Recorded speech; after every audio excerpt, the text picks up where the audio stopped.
I am not naming any party. I am not pointing fingers. I am just going to ask questions because at this point the inconsistency, the selective outrage, and the double standards are so loud, you almost have to pretend to be blind, not to hear them. If people answer honestly, the pattern speaks for itself. If they answer emotionally, well, that is a different pattern too. Let us start light. Number 1, gender policy, parental authority, and a bit of humor. In this era, which political movement claims to support women, yet pushes policies where people born male can enter female sports, shadow women's records, and then we all have to pretend this is progress. The only time some people finally admit that men outperform women is when it helps a political narrative. Before that, men and women are exactly the same. Then suddenly, in the pool, biology makes a surprise comeback. And which movement believes that doctors, school staff, or mental health professionals should be able to guide a child's gender decisions over parental objections, while calling parents unsafe if they disagree? If you have to remove parents to push your policy, is that compassion or control? Number 2, immigration placement and community burden. Why are newly arrived undocumented immigrants consistently placed in lower-income Black and Hispanic neighborhoods, while the wealthy, gated majority white communities somehow never get chosen? Interesting coincidence, right? And which movement keeps prioritizing the needs of undocumented immigrants over citizens who have been paying taxes, following laws, and barely surviving rent increases? If compassion always lands in poor zip codes first, is it really compassion, or is it outsourcing consequences? Number 3, reparations and historic responsibility.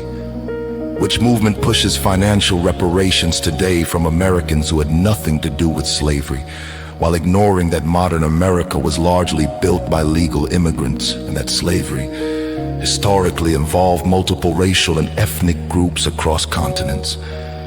If the goal is justice, why are the solutions so selective? Number 4, ICE enforcement and shifting standards.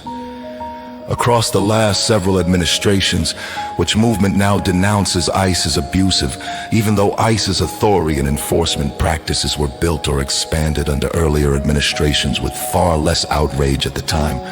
When the same policy flips from necessary enforcement to human rights violation, did the law change? Or just the marketing team? Number 5, media coverage and selective outrage.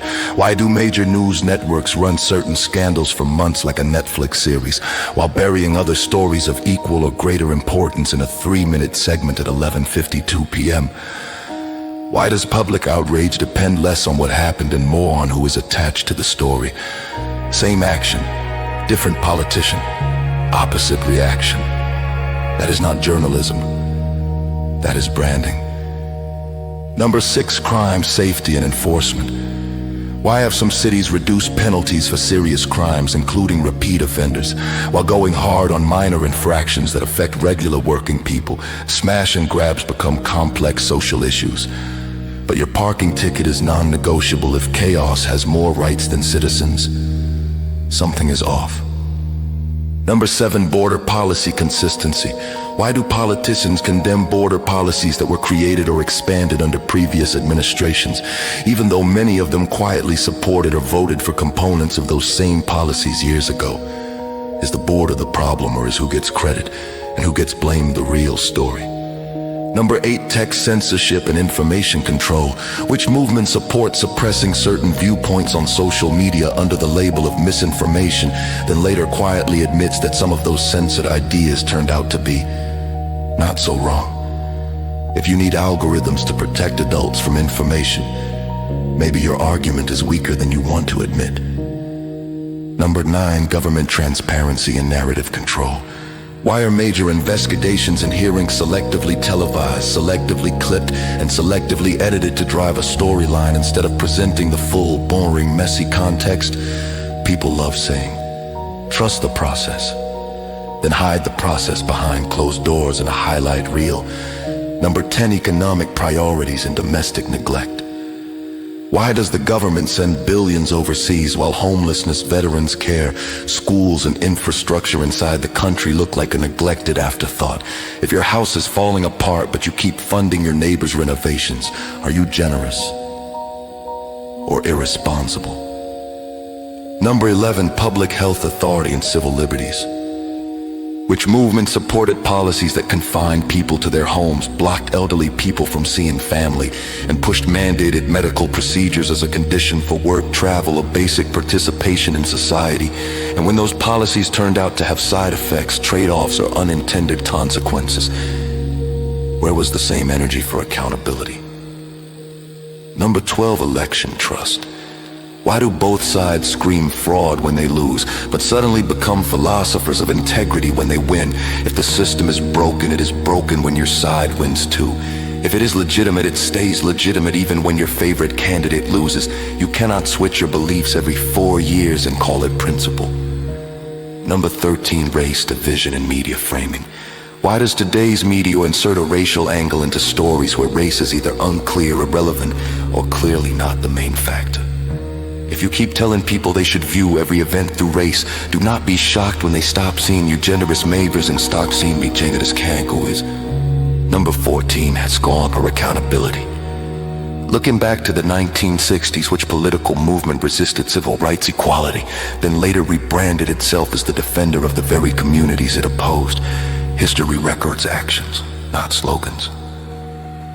Number 15, taxes and economic burden. Which movement consistently supports raising taxes in an era where working class families are already being crushed by inflation, rent, and the basic cost of food? If your solution to a drowning middle class is hand us a heavier backpack, maybe you are not on the side of the people you say you are protecting. Number 16, mass immigration and economic displacement. Which movement has supported policies that allowed unprecedented numbers of undocumented immigrants into the country, enabling big corporations to hire cheaper labor, driving wages down and rent up, especially in Black and Hispanic communities?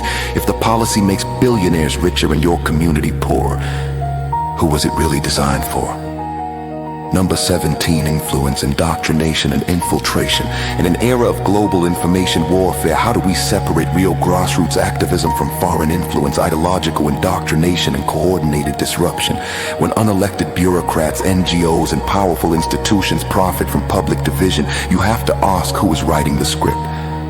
Number 18, police cuts, protection, and double standards. Which political movement publicly supports reducing police budgets while its leaders quietly maintain private security and dedicated police details for themselves, leaving regular citizens with slower 911 response times and thinner patrols, especially outside affluent neighborhoods? If protection is a privilege of the political class only, that is not equality, that is a hierarchy.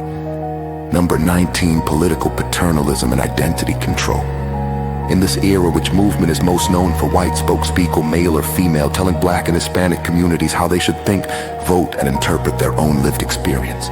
If your liberation requires telling people exactly how to be free, that is not liberation, that is management. Number 20, corporate influence and hypocrisy. Which political movement publicly criticizes big corporations, yet quietly meets with them, accepts their funding, and writes policies that conveniently keep those same corporations untouchable when the protest signs and the donor list contradict each other? Believe the donor list. Number 21, free speech versus selective outrage. Which movement claims to defend free speech, but only when the speech reinforces its own worldview, while branding opposing views as hate, dangerous, or extremist? If free speech only applies to approved opinions, that is not freedom. That is a loyalty program. Number 22, science versus narrative. Which movement says trust the science, then quietly ignores or buries peer-reviewed data when it conflicts with their policy goals? Science is a process, not a mascot. If your version of science never admits uncertainty, revision, or limits, that is not science. That is religion with lab coats. Number 23, equality versus preferential treatment. Which movement claims to fight for equality, yet backs policies that treat people differently based on race, gender, or identity instead of individual merit and behavior? If the solution to discrimination is more discrimination with better branding, you did not solve the problem. You just changed the target. Number 24, democracy versus control. Which movement claims to defend democracy, yet supports limiting debate, censoring dissent, and changing the rules when outcomes do not favor them? When people chant democracy while silencing opponents, what they want is not democracy. It is domination. Number 25, compassion versus consequences. Which movement sells nearly every policy as compassionate, but refuses to acknowledge the long-term impact on working-class families, small businesses, and vulnerable communities? Real compassion counts consequences. Fake compassion just counts votes. Number 26, constitutional republic versus democracy framing. And finally, in this era which news outlets keep calling the United States a democracy, repeating it so often that people forget the country was designed as a constitutional republic with checks, balances, and protections against mob rule. Why repeat that word so aggressively unless you are trying to reshape how people think about power and who should hold it? I am not naming any party.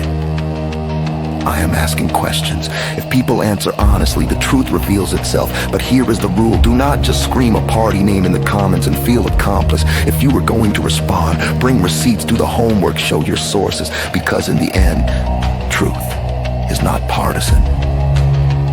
It is procedural.